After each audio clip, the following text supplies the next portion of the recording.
Welcome, everyone. If you love discovering how fascinating concepts connect to actually make our lives better, well, you are in the exact right place today. In this explainer, we're unpacking a truly compelling thesis from Charles and Frances Hunter.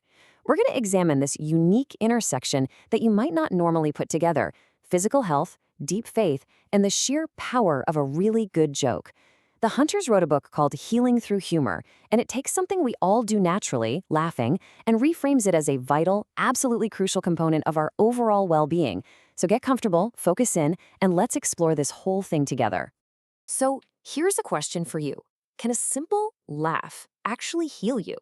I want you to really think about that for a second. We typically view laughter as just this byproduct of being entertained, right? Like a reflex to a funny movie or a friend's joke. But the Hunters challenge us to consider laughter as so much more than just a fleeting emotion. What if it's a literal, biological, and even spiritual prescription for wellness? What if humor is actually a fundamental tool specifically designed to keep us healthy? To answer that, we're going to explore 4 key areas today. First, the medicine of laughter. Second, humor in everyday life.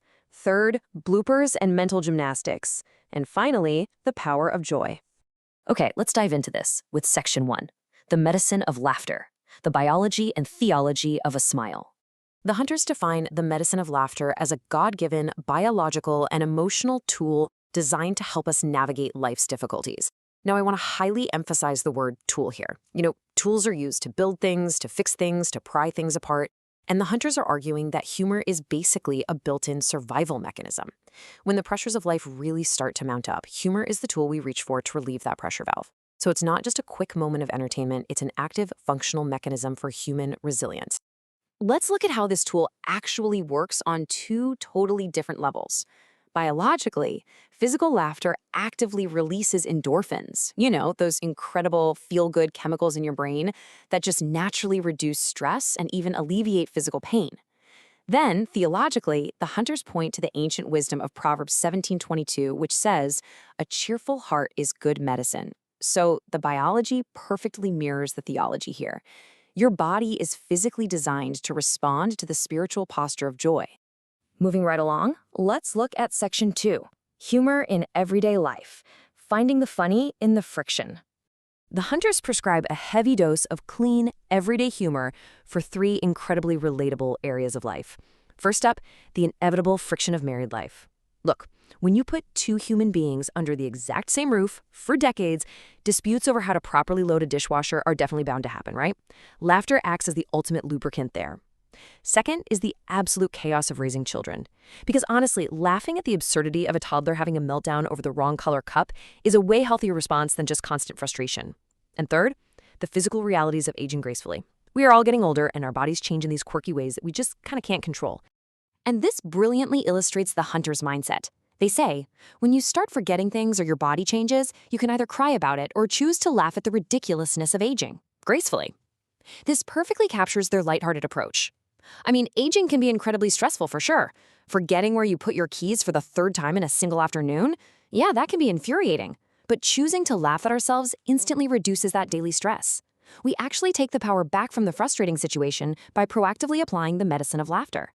Which brings us to Section 3, bloopers and mental gymnastics, keeping the mind sharp. So the Hunters spent literally decades traveling internationally, preaching and ministering to countless people on the world stage. And when you do that for that long, things are absolutely bound to go wrong. Microphones cut out, translations get completely botched, someone trips walking up on stage. It happens. But instead of being embarrassed, they collected these funny, real-life anecdotes, these church and ministry bloopers. And they actually used them. They recognized that these bloopers were absolute gifts that allowed them and their audiences to just share a collective healing laugh. Now, what's really interesting about this slide is how they took this playfulness a step further by weaving mind twisters and wordplay into their repertoire. We're talking about engaging riddles and brain teasers designed specifically to keep the brain sharp. They completely understood that humor isn't always just passive listening, It can be this active cognitive exercise. By engaging in mental gymnastics, you're actively entertaining your mind. You're exercising those cognitive pathways and keeping yourself mentally agile. It is quite literally another form of preventative medicine. Now for our final part, Section 4, the power of joy. Choosing humor in hard seasons. But what about grief? What about severe illness? Well, the crucial point is beautifully mapped out in this 3-step behavioral guide the hunters lay out for us. Step 1, acknowledge the difficult season.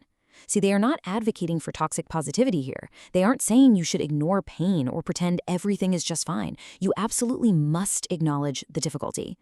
But then, step 2, actively look for reasons to smile. Notice the word actively there. In seasons of deep grief or illness, humor is not just going to fall into your lap. You have to hunt for it. You have to intentionally seek out a reason to smile. And why? Well, that brings us to step 3, cultivate a joyful spirit for healing. Because the hunter's ultimate argument is that a joyful spirit actually creates an environment within your body and mind that is fully primed for physical and emotional healing. You are actively setting the stage for recovery. Which leaves us with a final, really vital question. If humor is indeed a built-in survival tool given to us to navigate the absolute toughest parts of human existence, what are you choosing to laugh at today? Whether it's the friction of daily life, aging, silly bloopers, or even those deeply difficult seasons, the medicine is right there, just waiting for you to use it. You have the power to change your internal environment. Thank you so much for joining me for this explainer, and I really hope you find a great reason to laugh today.